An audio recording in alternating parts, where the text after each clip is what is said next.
साल 2012 के सितंबर महीने में गया में एक रैली हो रही थी। बिहार एनडीए के दोनों घटक दल जदयू और भाजपा के नेता मंच पर थे। नीतीश कुमार सभा को संबोधित कर रहे थे। कुछ देर बाद मंच के बगल में नीतीश कुमार को एक पोस्टर दिखता है।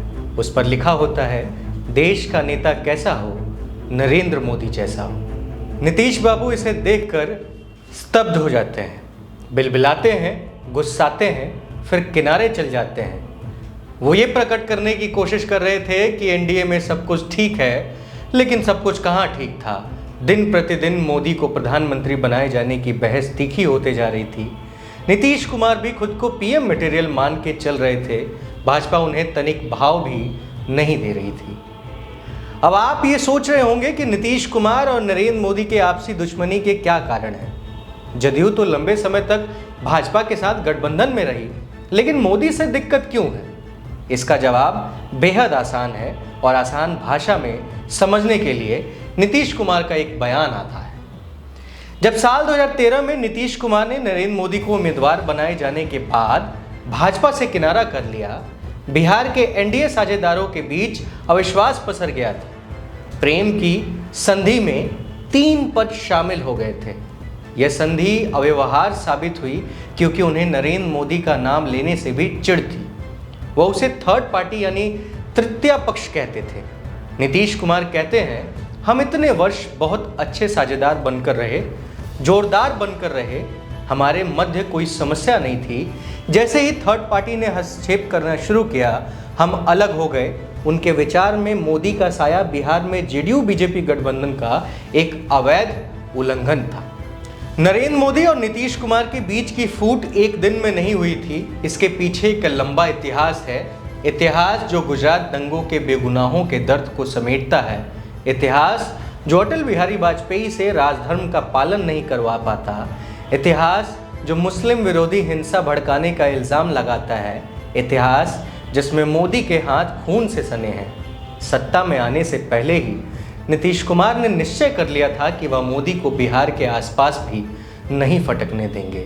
नीतीश किसी भी तरह से बिहार की गद्दी पर बैठना चाहते थे और उन्हें अवसर प्राप्त हुआ गठबंधन करने का भाजपा के साथ। उन्होंने गठबंधन संबंधित सभी मापदंडों को बीजेपी के सामने पेश किया।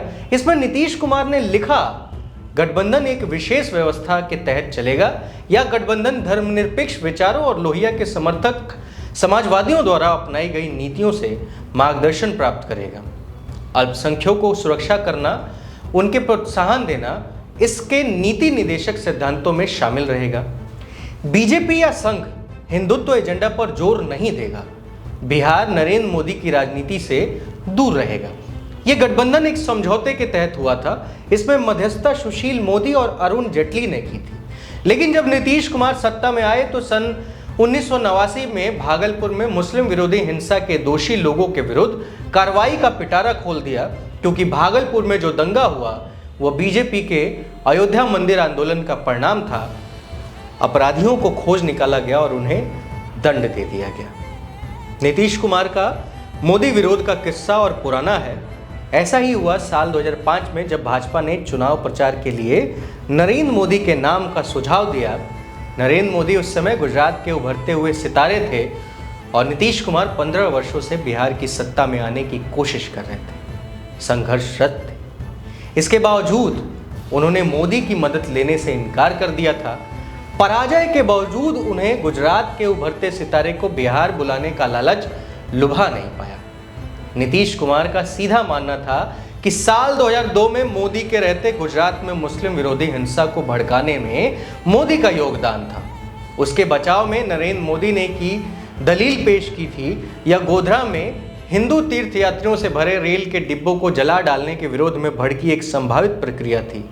नीतीश कुमार मानते थे कि सन 2004 में वाजपेयी के हाथों से सत्ता के निकलने का सबसे बड़ा कारण नरेंद्र मोदी थे। नीतीश सन 2000 में वाजपेयी की एनडीए सरकार में एक कैबिनेट मंत्री थे, लेकिन उन्होंने गुजरात की उस घटना पर अपने पद से इस्तीफा नहीं दिया था। उन्होंने केवल अपनी आपत्तियों से वाजपेयी को अवगत कराया था और उस पर वाजपेयी द्वारा व्यक्त प्रतिक्रिया बेहद कमजोर थी। स्थिति सुधारने हेतु किया गया इशारा भी स्पष्ट नहीं था। वाजपेयी ने मोदी को उस दौरान राजधर्म निभाने की याद दिलाई थी। नीतीश कुमार का मानना था कि बीजेपी ने मोदी की भत्सरना करना तो दूर, उसे उल्टे मोदी का समर्थन किया और गुजरात में उसकी फूट डालने की राजनीति का उत्सव मनाया। सन 2004 लोकसभा चुनाव में हार के बाद नीतीश ने एकांत में तर्क दिया कि मोदी ने उस ढांचे को बुरी तरह बिखेर दिया है जो वाजपेयी ने बड़े मनोयोग एवं परिश्रम से बनाया था। एक उदार धर्मनिरपेक्ष का ढांचा। अब पूरे हिंदुस्तान के मुसलमानों और धर्मनिरपेक्ष जनता में भय और असुरक्षा का मैसेज चला गया कि मोदी की वजह से एनडीए को हानि हुई। ऐसा नेता इस देश को एक्सेप्टेबल नहीं है।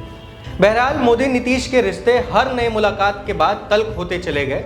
सियासतनामा के अगले हिस्से में हम साल 2009 में नीतीश मोदी की लुधियाना में मुलाकात का किस्सा बताएंगे। फिलहाल इस वीडियो में सिर्फ इतना ही। मेरा नाम अनिल शारदा है, आप द पंचायत देख रहे थे। हमारे लिए इस वीडियो के स्क्रिप्ट पर रिसर्च प्रियांशु ने किया है और आखिर में एक आग्रह रहती है कि अगर आप हमारे वीडियो को पसंद करते हैं, यूट्यूब पर देख रहे हैं, फेसबुक पर देख रहे हैं, चैनल को सब्सक्राइब कीजिए, पेज को आगे बढ़ाइए, अपना समर्थन दीजिए। बहुत बहुत धन्यवाद। द पंचायत को सब्सक्राइब कीजिए और स्वतंत्र पत्रकारिता को आगे बढ़ाइए।